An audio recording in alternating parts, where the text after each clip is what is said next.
Hello, and welcome to the Arts of Language podcast with Andrew Pudewa, founder of the Institute for Excellence in Writing, or as many like to say, IEW.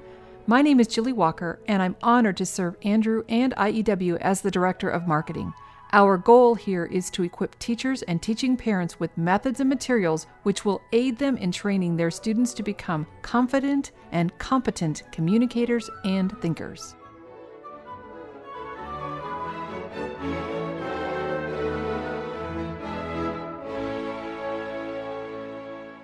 Hi everyone. As you may have heard, this week we're switching it up a bit and are playing for you the audio portion of one of our IEW webinars. Today's episode is part 2 of that webinar, so if it sounds like you're jumping into the middle of a conversation, well, it's because you are. And like we do for each podcast recording, we'll post any links or websites mentioned at iew.com/podcast. Enjoy!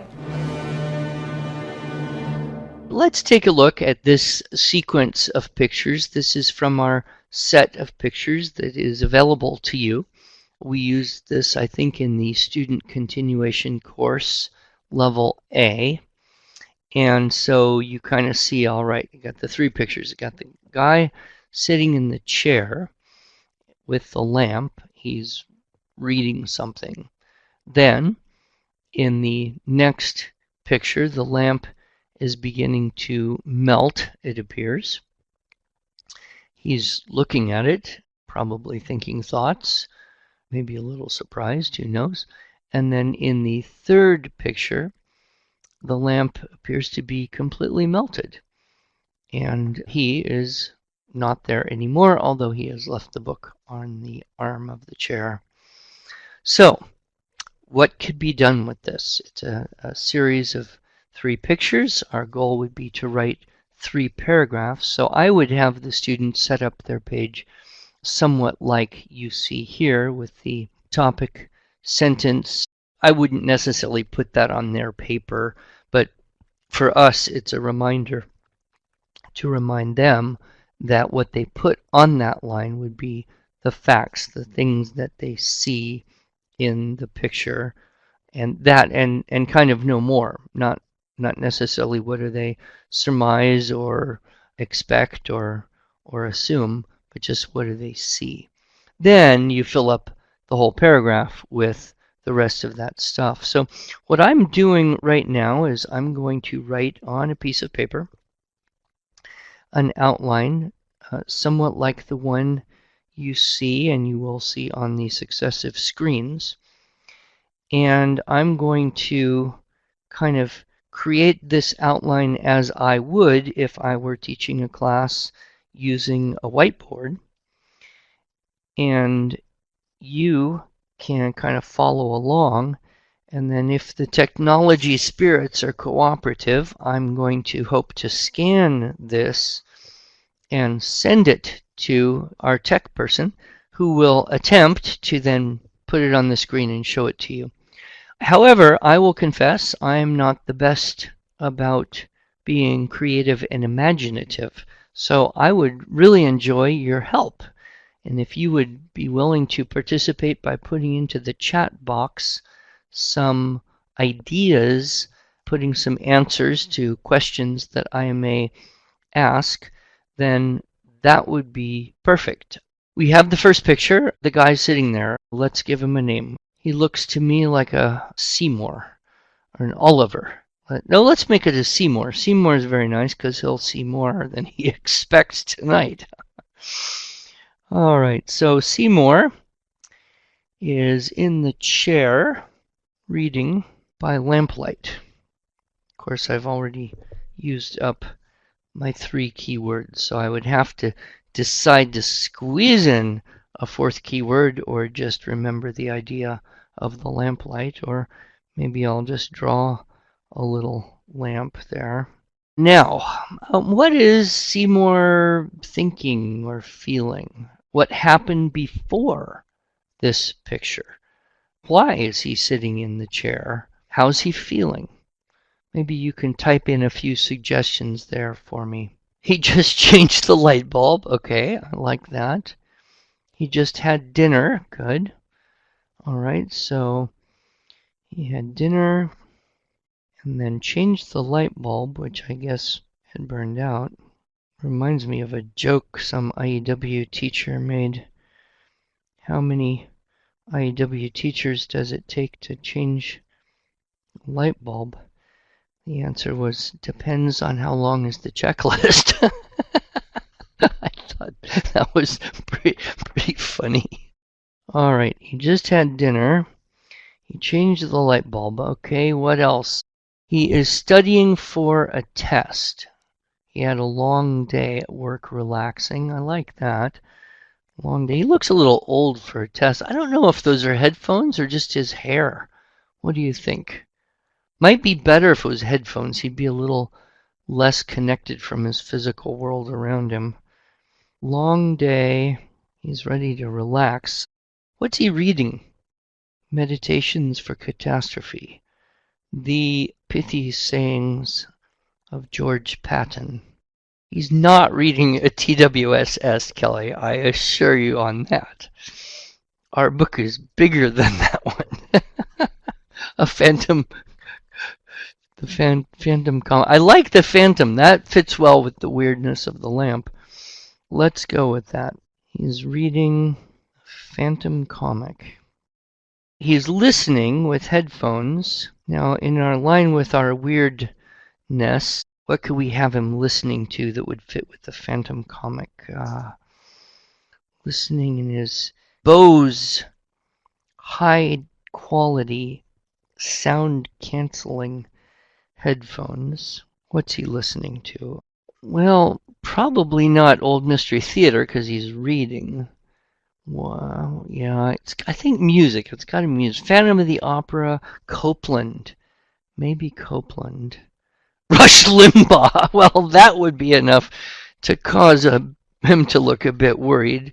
Certainly, he could be looking at a picture books. Quick and Dirty Tips podcast. All right, I'll tell you what. You've all got such diverse ideas. I'm just going to put a blank, which is sometimes what I'll do, with the class. I'll say, we don't even have to agree on this. Why don't you just choose what you like? So I'll just draw a blank on the outline, say write in whatever you wish. Is there anything outside the picture that might be playing into this event sequence here? Some mischievous nephew or some kind of weird circumstance in the atmosphere. That's practical, Kelly, very practical. An electrician we were in the kitchen. Okay.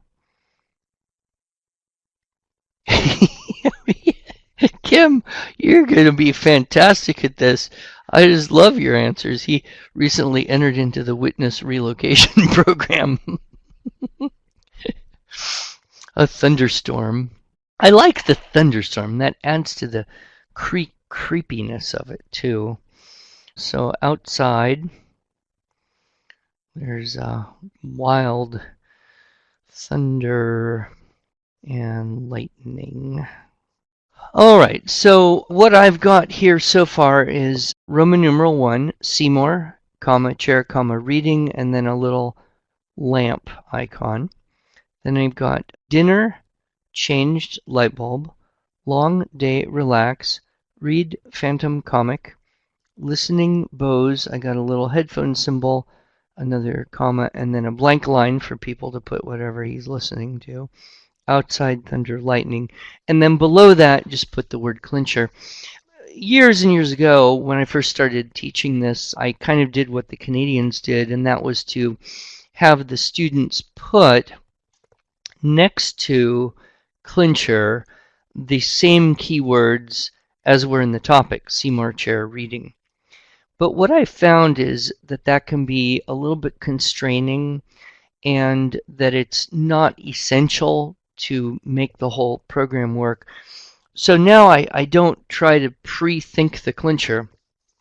I try to simply say, okay, start writing the paragraph, and when you've said all the 5 things or more that you want to say, when you get to the end and you're writing your last sentence, stop for a second, read your first sentence, See if there's 2 or maybe 3 words in that first sentence that you can repeat or work into the last sentence somehow. And they don't have to be the same key words that you chose to put on the outline. Do you see what I mean? So you can be very flexible. I find that just putting the word clincher as a reminder works fine. Okay, all right, now the topic, central fact. What's happening here? The lamp begins to melt, I guess, right? The lamp starts to melt and drip.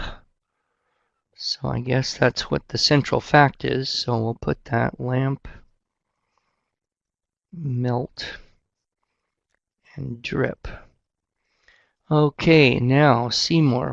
He's not immediately alarmed. Yeah, he doesn't look particularly startled. You're absolutely right, Karen. Maybe he's kind of in this surreal fantasy world between listening.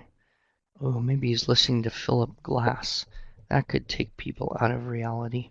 So he slowly notices something is changing. The world as he knows it is warping. Is this real? He wonders. I like that idea. Real? Question mark. He's kind of coming out of his haze. Now, okay, maybe Sarah, he's thinking about where did this lamp come from? I like that. You say he got it from IKEA. Maybe he doesn't quite remember. So, yeah, where did this come from? And maybe he's wondering if everything else is normal too. Maybe the chair is heating up. I like that idea. That's a good one, Kelly.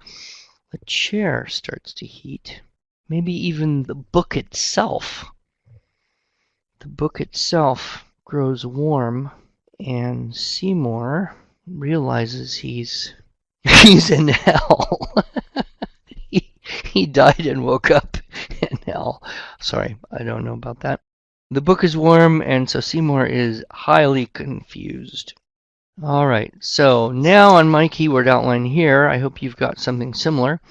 I've got lamp, melt, drip, slowly notice changing, warping, real, warping, question mark, real, out, haze. Where come from, chair heat up, bookworm, S, confused, clincher. So that gets us through the second one. Let's take a look at the third one now. What's the central fact? Lamp completely melted. The book is just about to, what? Explode into flames? Book is about to experience spontaneous combustion. Where did Seymour go? He's out of there. Where did he head to? He ran to get out of the heat. How hot was it getting there? Probably approaching 122 degrees. He got outside, and what does he observe outside? If we're going to continue this, he needed to get a shop vac to clean it up. Well, we're either going to have everything melt, or I guess it's going to calm down. Pressure built in the chair. He shot into there. Oh, you're also creative. So much better than me. What would he see if he ran outside? Possibly the paint on the house starting to blisters. Yeah, outside the paint on the house is blistering. There's an intense bright light which expands, and the heat and the light encompass him, at which point I don't know what happens. I guess it could be a dream. Apocalypse should have giant bees? Really, Karen? He's assumed into the fourth parallax. All right, we'll go with that one, Kelly. His solar panels are overpowering. Oh, I love it. All right. Assumed into the fourth. I don't even know what that is, but maybe it's a Time Lords thing. All right. So now my last paragraph looks something like this. Lamp comma, completely, comma, melted, book, comma, spontaneous, comma, combustion, S ran, comma, out, heat, 122 degrees, outside, comma, paint, house, blister, intense light, heat, light, surround, 6, assumed into the fourth parallax. And so there we have the end of that. So that was kind of fun. You all are very creative in that way, so I appreciate it. Let's go ahead and see what one of the students came up with here in one of our online classes. The Chocolate Lamp by Julia. Not my daughter, I guarantee. Oddly, one day in October, a man named Dean opened his door and discovered that an Easter box had arrived. It was gigantic. Who could that be from? Oh, it's from Grandma. Frantically, he ripped it open because he was so excited. Inside, there was a chocolate lamp. Now I can read my Blue's Clues book, exclaimed Dean when he beheld. It might not be Easter, but this is a great present. Happily, Dean took his chocolate lamp into the living room and plugged it in. He was so excited. Dean was sitting in a chair reading Blue's Clues when suddenly the chocolate lamp, which he was using for light, started to drip because it was on for too long. Of course, Dean, who was too interested in his Blue's Clues book, did not notice the lamp was melting. Then he discovered the chocolate lamp had melted completely while he was reading. Sadly, he went away because his lamp, which was a present from his grandma, had melted. Up the stairs he went to his bedroom and cried. 1 year passed, and October came again, and there it was, another Easter box. The same huge box came. He excitedly opened the box. Inside was the same chocolate lamp. Yay! Another chocolate lamp. This one I'm going to eat. Okay. So that is probably more typical of a level A student writing. You'll notice that the dress-ups are underlined, and the sentence openers are marked before the beginning of the sentence because it's typed out rather than being in the margin. So what we do is we have the kids, if they're submitting work that's typed, they put the sentence number before the sentence in the text. If they're handwriting it, then they can handwrite that in the margin. Oh, wow. And that's really a good point. One day in October, he got an Easter box. I wonder if Julia did that on purpose. I wouldn't be surprised, but then again, sometimes children's sense of months and time. That's interesting. I never noticed. Just to talk briefly, because we need to wrap it up. We're getting in toward the end. I think you can see now here, if you scroll around a little bit, this keyword outline that has been uploaded into the screen sharing box so everyone gets a picture. This, of course, will be included with the slides for the webinar. So I hope yours looks something like that. But that's, I just have to be relaxed because I can't specifically always think of something. So I'm always relying on the students. Kelly, this business of labeling the dress-ups in the margin, like SV, ASQA, those were part of Laurie Verstegen's original history-based writing lesson series. And they came from the old mini books that we had 20 years ago. Webster and I pretty much changed the system. Actually, he changed, and I agreed it was a good idea. Putting all those little things like SVQA, BEC in the margin, it's so cluttered. It makes it hard to read. It's very painful. So what we do now is we just have them underlined. Cameron, if we can close the keyword outline PDF now. We just have them underline the dress up. And if you build this checklist gradually the way you're supposed to, it's pretty easy. You just look at it and go, okay, discovered verb, gigantic adjective, who, which, ly, because, when, okay, you got them all.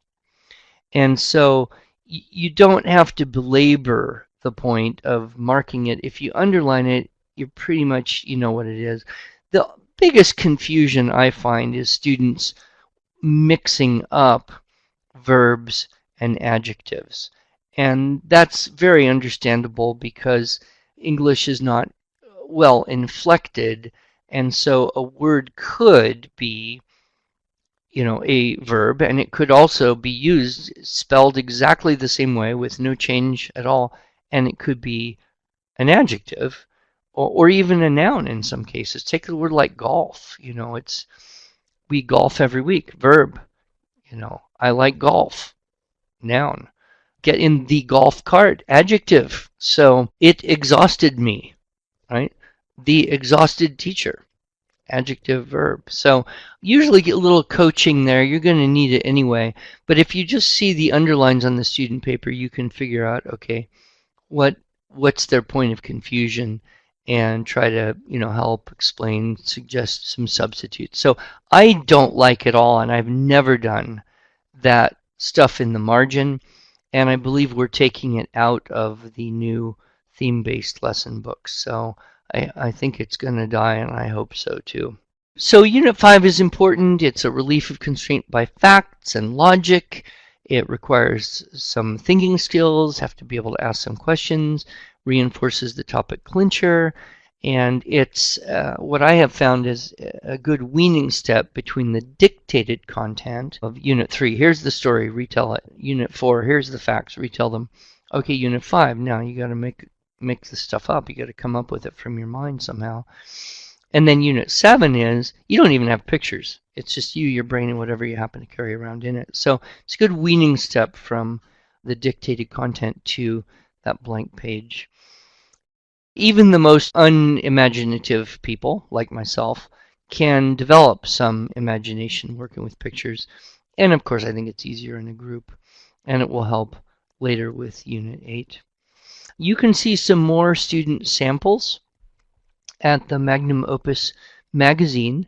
We publish this 6 times a year, and once a year we do a print edition. We do it monthly? No. Oh my, I didn't even know that. Well, we do the Magnum Opus magazine monthly. So that's a lot of student samples to choose from. So just go to magnumopusmagazine.com and you can see those. You can subscribe and get them in your mailbox, and then you can get a paper copy once during the summer. You can also send in your own students' work to be published in the Magnum Opus. That's a lot of fun for students to see their story, their composition, their report, their essay has been chosen to be showcased. Magnum Opus, of course, meaning great work. Just briefly, I know we're at the end of time, but I always feel an obligation to remind people that you need to follow the easy +1 rule. Only introduce a new stylistic technique when what has been learned already has become easy. So the checklist would only consist of those things which are easy. And what does that mean? Student can do it without much help, and it doesn't sound too goofy most of the time, plus one thing. If you have a student who says, oh, it's too hard, do we have to do everything on the checklist? Then they're basically saying, you've taught us too much too fast. You taught me too much too fast. And in that case, you should just back up, shorten the checklist to where you believe it would be easy, and kick it back on them. Say, you tell me when you believe this is easy, and then, and only then, will we add in the next thing. You can always also, if you're teaching a group of students in a school or a co-op or a tutorial situation, when you have a group of students, you can always vary the checklist within the group too. You can take the 1 or 2 kids on the high end and say, hey, I'm going to show you this technique, which I haven't shown anybody yet. It's top secret, but I think you're ready, so you try it out. And you can go to the other side and grab the 1 or 2 that are kind of struggling and feeling overwhelmed and say, I think maybe you're feeling a little overwhelmed. Why don't we cross off these 2 things off your checklist? You just work with these 4 things until these are easy. And We won't add anything more until these are easy, okay? And both sides will be very happy with that, and you can't necessarily predict how fast that will be. This is one pacing, but it could go faster and it could go slower.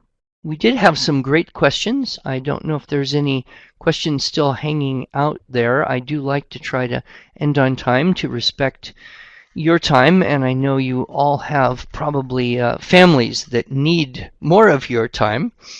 And so we do have podcasts coming up. If you're not a subscriber to the podcast, then please consider becoming a subscriber.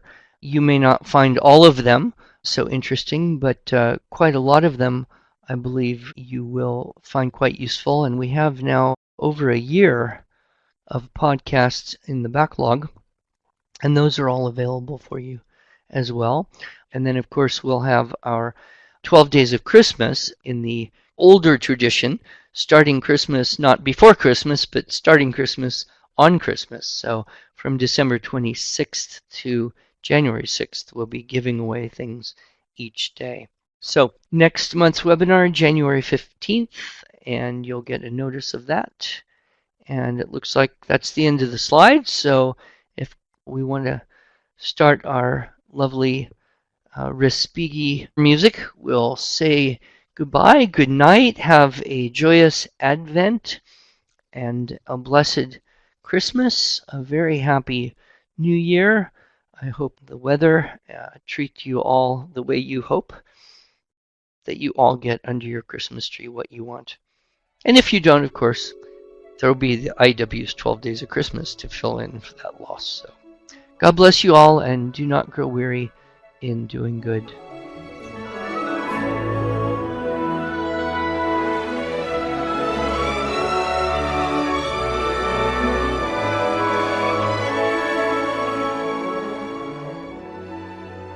Thanks so much for joining us. If you enjoyed this episode and want to hear more, you can subscribe to this podcast in iTunes, SoundCloud, or Stitcher, or just visit us each week at iew.com/podcast. Until then, on behalf of Andrew Pudewa and the team at IEW, I thank you for the privilege of allowing us to partner with you on this educational journey toward better listening, speaking, reading, writing, and thinking.